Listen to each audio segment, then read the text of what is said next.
नमस्कार विद्यार्थ्यांनो, आजचा हा व्हिडिओ तुमच्यासाठी खूपच महत्त्वाचा असणार आहे. या संपूर्ण व्हिडिओमध्ये मी तुम्हाला यशवंतराव चव्हाण महाराष्ट्र मुक्त विद्यापीठ YCMOUच्या या वर्षाच्या होम असाइनमेंटला ऑनलाईन कशा प्रकारे डाउनलोड करायचे आणि योग्य पद्धतीने अपलोड कसे करायचे याची पूर्ण माहिती स्टेप बाय स्टेप देणार आहे. म्हणून हा व्हिडिओ मध्येच स्किप करू नका. व्हिडिओ शेवटपर्यंत नक्की पहा, कारण तुम्ही एक ही स्टेप मिस केली तर तुमची होम असाइनमेंट यशस्वीपणे अपलोड होणार नाही. आणि चॅनलवर नवीन असाल तर चॅनलला सबस्क्राईब नक्की करा. चला तर मग सुरुवात करूया आपल्या आजच्या या व्हिडिओला. सर्वात आधी तुम्ही तुमच्या मोबाईल किंवा कम्प्युटरमध्ये Google Chrome ब्राउझर ओपन करा. Chrome ब्राउझर ओपन झाल्यानंतर वर असलेल्या सर्च बारमध्ये तुम्हाला युनिव्हर्सिटीची ऑफिशियल वेबसाईट टाकायची आहे. ही वेबसाईट मी डिस्क्रिप्शन बॉक्समध्येही दिली आहे. तुम्ही तिथूनही डायरेक्ट क्लिक करून वेबसाईट ओपन करू शकता. वेबसाईट ओपन झाल्यावर तुमच्यासमोर असा होम पेज दिसेल, जिथे तुम्हाला अनेक ऑप्शन्स दिसतील. इथे तुम्हाला नोटिफिकेशन्स नावाचा एक टॅब दिसेल. येथून तुम्ही होम असाइनमेंटशी संबंधित सर्व अधिकृत नोटिफिकेशन्स पाहू शकता. यासोबतच इथे युजर गाईड आणि काही महत्त्वाच्या सूचना दिलेल्या असतात, त्या एकदा नीट वाचून घ्या. आता होम पेजवरच तुम्हाला स्टुडंट लॉग इन नावाचा एक पर्याय दिसेल, त्यावर क्लिक करा. क्लिक केल्यानंतर नवीन पेज ओपन होईल, जिथे तुम्हाला दोन पर्याय दिसतील. Have you already registered? Yes आणि नो.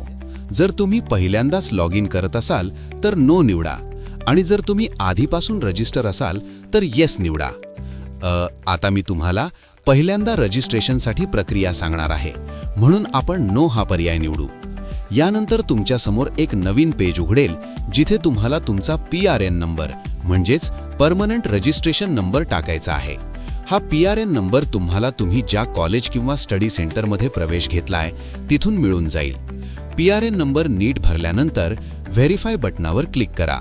व्हेरीफायवर क्लिक करताच साइन इन ऑप्शन ॲक्टिव्ह होईल.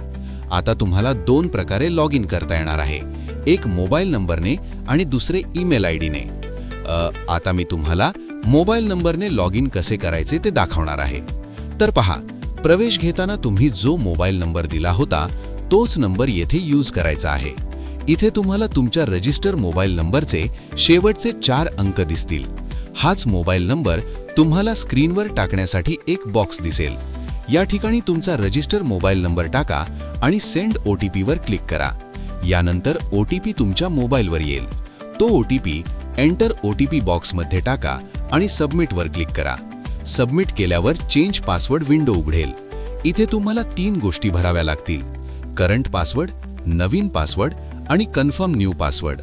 तुमचा करंट पासवर्ड म्हणजे तुमची जन्मतारीख असेल, ती DDMMYYY या फॉर्मॅटमध्ये टाका. जसे पहा, जर तुमची जन्मतारीख 4 जानेवारी 1990 असेल तर तुमचा पासवर्ड असेल 04011990. आता करंट पासवर्डमध्ये DOB टाका. नवीन पासवर्डमध्ये नवीन पासवर्ड टाका. कन्फर्म पासवर्डमध्ये तोच पासवर्ड पुन्हा टाका आणि अपडेट पासवर्डवर क्लिक करा. पासवर्ड अपडेट झाल्यानंतर पुन्हा लॉग इन पेज ओपन होईल. आता PRN नंबर आणि नवीन पासवर्ड टाका आणि साइन इनवर क्लिक करा. लॉग इन यशस्वी झाल्यावर तुमचा स्टुडंट डॅशबोर्ड स्क्रीनवर उघडेल. इथे तुम्हाला तुमची माहिती दिसेल, जसे तुमचा PRN नंबर, अपार ID, तुमचे नाव, मोबाईल नंबर, ईमेल, स्टडी सेंटरचे नाव व कोड. तसेच उजव्या बाजूला 3 ऑप्शन्स देखील दिसतील: my profile, my assignment, help and support. आता आपल्याला असाइनमेंटसाठी माय असाइनमेंटवर क्लिक करायचे आहे. क्लिक केल्यावर असाइनमेंट पेज उघडेल. इथे तुम्हाला खालील कॉलम दिसतील: programme, paper code, booklet, status, download, download all question papers. तुमच्या सर्व विषयांची लिस्ट येथे दिसेल. आता आपण बुकलेट डाउनलोड करूया, ठीक आहे? तर यासाठी प्रत्येक विषयासमोर डाउनलोड बटन असेल, त्यावर क्लिक करा. यानंतर PDF डाउनलोड होईल. PDF डाउनलोड झाल्यानंतर बुकलेट उघडेल. त्यावर PRN, course code, study centre code आधीपासून प्रिंटेड असेल. खाली स्क्रोल केल्यावर ब्लँक पेज दिसेल. इथेच तुम्हाला असाइनमेंट लिहायची आहे. आता काही महत्त्वाच्या सूचना समजून घ्या. तर पहा, हाच ब्लँक पेज अधिकृत आहे, म्हणून फक्त याच पेजवर तुमची उत्तरे लिहा. जास्त उत्तर असल्यास याच पेजची तुम्ही आवश्यकतानुसार प्रिंट करा. प्रत्येक पेजवर पेज नंबर लिहा. शेवटी सही करा. बुकलेटमध्ये महत्त्वाची माहिती तुम्हाला भरायची आहे. ती म्हणजे submission date, number of pages. प्रत्येक विषयासाठी वेगळी बुकलेट असते, त्यामुळे चुकीच्या बुकलेटवर लिहू नका. आता क्वेश्चन पेपर कसा डाउनलोड करायचा? तर पहा, वर डाउनलोड ऑल क्वेश्चन पेपर्सवर क्लिक करा. यानंतर तुमचे क्वेश्चन पेपर्स या ठिकाणी डाउनलोड होऊन जातील. यानंतर तुमचे असाइनमेंट पूर्ण करा. आता आपण PDF बनवणे व अपलोड करणे याबाबत माहिती घेऊया. तर आता माय असाइनमेंटमध्ये सबमिट नाव या बटनावर क्लिक करा.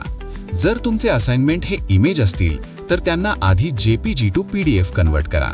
PDF करताना काही महत्त्वाच्या गोष्टी लक्षात ठेवा, जसे PDF साईज 20 MB पेक्षा कमी असावी. PDF क्लिअर आणि व्हिजिबल असावी. फाईलचे नाव टाकताना सब्जेक्ट कोडनुसार टाका. उदाहरणार्थ इको 501. यामध्ये कुठलेही स्पेशल कॅरेक्टर्स वापरू नका. आता पाहूया चूज PDF, अपलोड आणि रिव्ह्यू. पहिल्यांदा प्रिव्ह्यूमध्ये सर्व पेजेस तपासा. जर चूक असल्यास पुन्हा अपलोड करा. सर्व बरोबर असल्यास कन्फर्म अँड सबमिट असाइनमेंटवर क्लिक करा. तुमची असाइनमेंट सबमिट होईल. हे सर्व प्रत्येक विषयासाठी करा. आता आपण स्टेटस समजून घेऊया. तर पहा, सबमिट नाव म्हणजे अजून तुमचे असाइनमेंट सबमिट नाही. अपलोडेड, तुमचे असाइनमेंट फक्त अपलोड झालेले आहे. व्हेरीफाईड, तुमचे असाइनमेंट चेक झाले आहे. इव्हॅल्युएट, तुमचे असाइनमेंट मूल्यांकन म्हणजेच तपासलेले आहे. सर्वात महत्त्वाचे रिजेक्टेड, तुमचे असाइनमेंट रिजेक्ट झालेले आहे.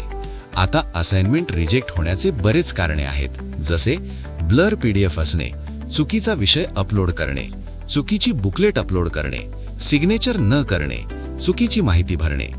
जर असाइनमेंट रिजेक्ट झाले तर PDF तपासा, त्यातील चूक दुरुस्त करा आणि पुन्हा अपलोड करा. योग्य प्रकारे अपलोड केल्यास पुन्हा रिजेक्ट होणार नाही. मित्रांनो, आता तुम्हाला पूर्ण प्रक्रिया समजली असेल अशी आशा आहे.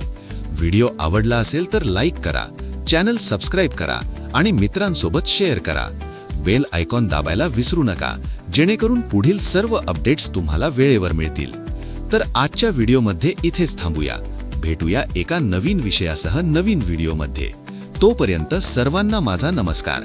धन्यवाद.